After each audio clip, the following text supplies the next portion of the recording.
सभी साथियों को मेरा नमस्कार, स्वागत है आप सबका आज 17 जनवरी के जनसत्ता विश्लेषण में। आइए शुरू करते हैं आज का जनसत्ता विश्लेषण बिना किसी देरी के। तो पहले पेज पे खबर आती है, अंतरिक्ष में जोड़े गए 2 उपग्रह। ये असल में है स्पेडेक्स मिशन को लेकर, जो कि इसरो ने शुरू करा है। स्पेडेक्स मिशन के बारे में हमने पहले भी कई बार आपके साथ ज़िक्र करा है, वेबसाइट पे करंट अफेयर्स के रूप में भी आपको उसको डिटेल्ड इन्फॉर्मेशन दी हुई है। ये आप वहाँ पढ़ सकते हैं। मगर फ़िलहाल इसे हम कहते हैं space docking mission. Space docking का मतलब होता है कि अंतरिक्ष में ही 2 उपग्रहों को जोड़ना। और हम अंतरिक्ष में कोई 2 उपग्रहों को क्यों जोड़ना चाह रहे हैं? क्योंकि हमारा जो विज़न है एक भारतीय अंतरिक्ष स्पेस स्टेशन का, वो तभी अचीव हो पाएगा जब हम ऊपर ले जाके उसे असेंबल करेंगे। ऐसा तो है नहीं कि इतना बड़ा स्पेस स्टेशन हम नीचे से बना दें, पूरा बना के ले जाएँ ऊपर। हम ऊपर असेंबल करेंगे, उसमें अलग-अलग पार्ट्स ऐड करेंगे। तो ये तभी हो पाएगा जब हमें डॉकिंग प्रणाली में महारत हासिल हो जाए, क्योंकि वो एक बहुत ही इम्पोर्टेंट एस्पेक्ट है स्पेस स्टेशन को ऊपर असेंबल करने का। तो स्पेटेक्स मिशन का यहाँ पे ज़िक्र हो रहा है, जो कि कामयाब होना ही था और 31 दिसंबर से कई प्रयासरत थी इसरो। आगे देखते हैं, इस साल 90 करोड़ के पार होगी भारतीय इंटरनेट उपयोगकर्ताओं की संख्या। आज के संपादकीय को चलते हैं, संपादकीय शुरू करेंगे कटघरे में सुरक्षा। ये अभिनेता सैफ अली खान जी पर हुए हमले को लेकर है। शांति की उम्मीद, ये लंबे समय चल रहा है इज़राइल और हमास युद्ध को लेकर है। इज़राइल और हमास के बीच युद्ध विराम पर सहमति की घोषणा निश्चित रूप से एक बड़ी उपलब्धि है, लेकिन जब तक ये वास्तव में ज़मीन पर नहीं उतरेगी, तब तक फिर से जंग की आशंका बनी रहेगी। दरअसल पिछले वर्ष मई के बाद कई बार तात्कालिक या अस्थायी युद्ध विराम को लेकर पहलकदमी हुई, लेकिन फिर कुछ दिनों बाद हमलों में लोगों के मारे जाने की खबरें आती रही हैं। जाहिर है कि ये कुछ दिनों के लिए भी युद्ध को विराम देने को लेकर प्रतिबद्धता में कमी और शांति के प्रति उपेक्षा का भाव ही रख रहा कि अब तक इजराइल हमलों में फ़िलिस्तीनी लोगों के मारे जाने की खबर आ रही है। मगर अब युद्ध विराम के भी सवाल पर इजराइल और हमास के बीच ताज़ा सहमति की खबर से इस बार शांति की राह तैयार होने की उम्मीद पैदा हुई है। फिलहाल समझौते का जो स्वरूप सामने आया है, उसके मुताबिक हमास की ओर से चरणबद्ध तरीके से इजरायल बंधकों और इजरायल में सैकड़ों फ़िलिस्तीनी कैदियों की रिहाई सुनिश्चित की जाएगी। तो हॉस्टेजेस जो हैं, जिन बंधकों को रखा हुआ था हमास ने, उन्हें समय समय पे चरणबद्ध तरीके से वो रिहाई करेगा। लंबे समय चला आ रहा है इस युद्ध में आखिरकार कुछ फैसला सहमति का हुआ, ये एक सकारात्मक पहल है। लेकिन ये पड़ताल का मसला है कि इजराइल के हमले में हमास के कितने सदस्य मारे गए और कितने आम लोगों की जान गंवानी पड़ी है। इस युद्ध के कोलैटरल क्या रहे हैं? अंदाज़ा इससे लगाया जा सकता है कि इस युद्ध के मारे गए आम लोगों में बड़ी संख्या बच्चों और महिलाओं की भी थी, जिनके युद्ध का कोई वास्ता नहीं था। कोलैटरल डैमेज जो हुआ है इस युद्ध के चलते, देखिए बात ये है कि इजराइल और हमास के बीच में ये लड़ाई थी, हमास के आतंकवादियों के बीच में। पर इस लड़ाई में उनके अलावा कितना कोलैटरल डैमेज उस क्षेत्र को, गाज़ा पट्टी को देखने को पड़ा है, ये हमें देखना पड़ेगा। इजराइल और हमास के बीच युद्ध को ख़त्म कराने के लिए संयुक्त राष्ट्र से लेकर कई स्तर पर कोशिशें जारी थी, मगर उसका कोई सकारात्मक नतीजा नहीं निकल पा रहा था। लंबे इतने समय के बाद अगर युद्ध विराम पर दोनों पक्षों के बीच सहमति बन सकी है, तो इस बात की कोशिश होनी चाहिए कि अब उसमें कोई अड़चन ना खड़ी की जाए, उस पर अमल भी सुनिश्चित किया जाए कि और शांति निरंतरता में कायम हो। देखते हैं क्या रहते हैं आगे इन दोनों के बीच में भविष्य। अगर नशा मुक्ति के रास्ते स्वस्थ भारत, ये संपादकीय रंजना मिश्रा जी लिखती है।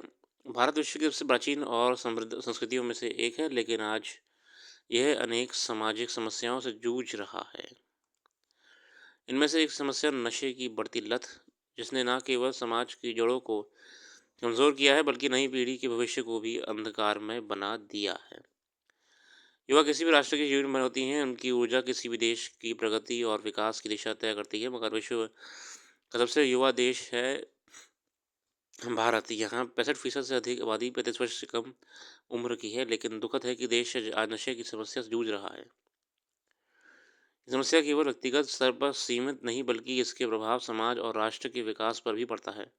आजकल युवाओं में नशे की लत तेजी से बढ़ रही है। शराब, तंबाकू, गांजा, अफीम और नशीली दवाओं के अलावा आधुनिक समस्या भी कोकेन, हेरोइन, सिंथेटिक ड्रग्स और मॉडर्न एक्सेसी वगैरह, ये सब प्रचलन में और आ गया है। नशा एक ऐसी समस्या है जो किसी व्यक्ति के जीवन को खोखला कर देता है। उसके असर नशा करने वाले व्यक्ति तक ही सीमित नहीं रहता, बल्कि नशे की लत का दायरा बहुत व्यापक होता है, जो परिवार, समाज और यहाँ तक कि पूरे राष्ट्र को अपनी चपेट में ले लेता है।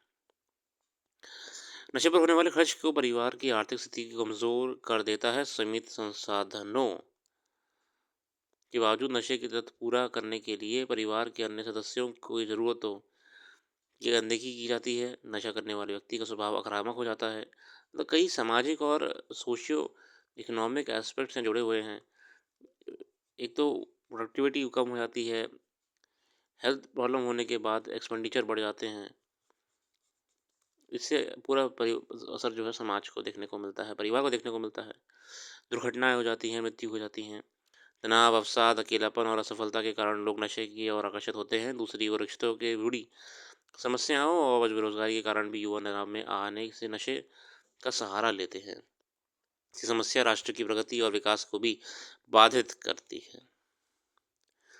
युवा पीढ़ी नशे के कारण कमजोर हो जाती है। इसमें देश की उत्पादकता और विकासशीलता क्षमता पर नकारात्मक प्रभाव पड़ता है। इसके कारण होने वाले अपराध और दुर्घटनाएं भी देश की अर्थव्यवस्था का पर भार डालती हैं।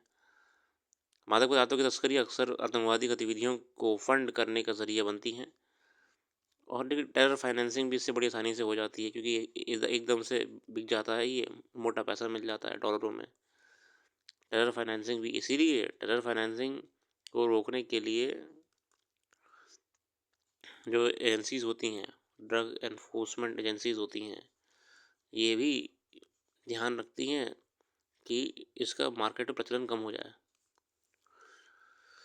भारत को नशा मुक्त बनाने केवल सरकार ही नहीं, हर नागरिक की जिम्मेदारी है। लोगों को नशा मुक्त बनाने के लिए कुछ महत्वपूर्ण कदम उठाना जरूरी है। स्कूलों और कॉलेजों में नशे के दुष्प्रभाव पर आधारित विशेष कार्यक्रम चलाए जाने चाहिए। सोशल मीडिया, टीवी और अन्य माध्यमों से युवाओं को जागरूक किया जाना चाहिए। युवाओं को ये समझाया जाए कि नशा एक झूठा सहारा है और यह उनके जीवन को बर्बाद कर सकता है। ग्रामीण और शहरी क्षेत्रों में जागरूकता अभियान चलाए जाने चाहिए। युवाओं के लिए नशे की चीज़ें सुलभ ना हो, इसके लिए पुलिस और प्रशासन को सतर्क रहना चाहिए। नशे के शिकार लोगों के लिए अधिक पुनर्वास केंद्र खोले जाएं, प्रशिक्षित मनोचिकित्सकों और काउंसलरों की नियुक्ति हो। नशा करने वालों को नकारने के बजाय उन्हें सुधारने की कोशिश करनी चाहिए। युवाओं को खेल, संगीत, कला और अन्य रचनात्मक गतिविधियों की ओर प्रेरित किया जाए। बहुत ही बढ़िया संपादकीय लिखा है। भारत को बेहतर बनाने के लिए और नशा मुक्त करने के लिए एक प्रयास जनता को सरकार के साथ करना चाहिए। आगे बढ़ते हैं आज की अंतर्राष्ट्रीय और आर्थिक खबरों की तरफ। तो यहाँ पे देखने को मिलता है कि अभी इस समय सिंगापुर के राष्ट्रपति भारत आए हुए हैं, थर्मन शन मुगरत्नम, और उन्होंने राष्ट्रपति महोदया और प्रधानमंत्री जी से मुलाकात करी और नवीकरणीय ऊर्जा के लिए गलियारे बनाने पर विचार करा है। इसके अलावा आगे देखते हैं खेल जगत में कोई विशेष खबर। खेल जगत में ऐसी विशेष खबर नहीं है। इसी के साथ आज के लिए इतना रखते हैं। अपना कीमती समय देने के लिए बहुत बहुत धन्यवाद। आप हमारे करंट अफेयर्स को भी एक बार जाके विजिट करिएगा, उसका लिंक डिस्क्रिप्शन में मौजूद है। आपको डिटेल में वेबसाइट पर करंट अफेयर्स देखने को मिल जाएगी। Thank you.